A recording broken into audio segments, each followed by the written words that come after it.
UAE Ramadan ആരംഭിച്ചിരിക്കുന്നു. മനസ്സിനെ ശാന്തമാക്കുന്ന, ആത്മാവിനെ ശുദ്ധമാക്കുന്ന ഒരു മാസം.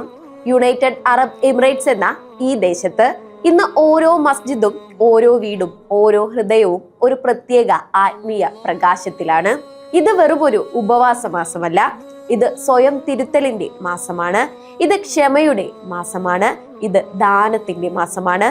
ചിന്തിച്ചു നോക്കൂ, പകൽ മുഴുവൻ ജോലി ചെയ്ത് ക്ഷീണിച്ച ഒരാൾ, ചൂടേറിയ സൂര്യന് കീഴിൽ ജോലി ചെയ്യുന്ന ഒരു പ്രവാസി, അവൻ ദാഹവും വിശപ്പും സഹിക്കുന്നു. പക്ഷെ അത് ശാരീരിക വിശപ്പിനേക്കാൾ വലുതാണ്.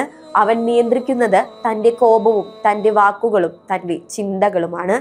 റമദാൻ നമ്മെ പഠിപ്പിക്കുന്നത് തന്നെ വിശപ്പിന്റെ വിലയറിയാൻ, ഒരു പാവപ്പെട്ടവന്റെ വേദന മനസ്സിലാക്കാൻ, ഒരു നിമിഷം നിർത്തി നമ്മളെ തന്നെ പരിശോധിക്കാൻ. റമദാൻ നമ്മോട് പറയുന്നത് ഇതാണ്: നിന്റെ ഹൃദയം ശുദ്ധമാക്കൂ, നിന്റെ പ്രവർത്തികൾ ശരിയാക്കൂ, നിന്റെ ചുറ്റുമുള്ളവരെ സഹായിക്കൂ. UAE ഈ മാസത്തിൽ കാണുന്ന ഐക്യം അതിസുന്ദരമാണ്. വ്യത്യസ്ത രാജ്യങ്ങൾ, വ്യത്യസ്ത ഭാഷകൾ, ഒരേ സമയം ഇഫ്താറിന് കൈകൾ ഉയരുന്നു. ഈ റംദാൻ നമുക്ക് വിശപ്പിനെ മാത്രം നിയന്ത്രിക്കാതെ നമ്മുടെ ഹൃദയത്തെയും നിയന്ത്രിക്കാം. ക്ഷമിക്കാൻ പഠിക്കാം, സഹായിക്കാൻ മുന്നോട്ട് വരാം, ഒരു നല്ല മനുഷ്യനായി മാറാൻ ഈ മാസം ഉപയോഗിക്കാം. UAE എല്ലാ സഹോദരങ്ങൾക്കും സഹോദരിമാർക്കും റമദാൻ മുബാറക്. ഈ മാസം നമ്മെ മാറ്റട്ടെ, നമ്മളിലൂടെ ലോകത്തെയും മാറ്റട്ടെ.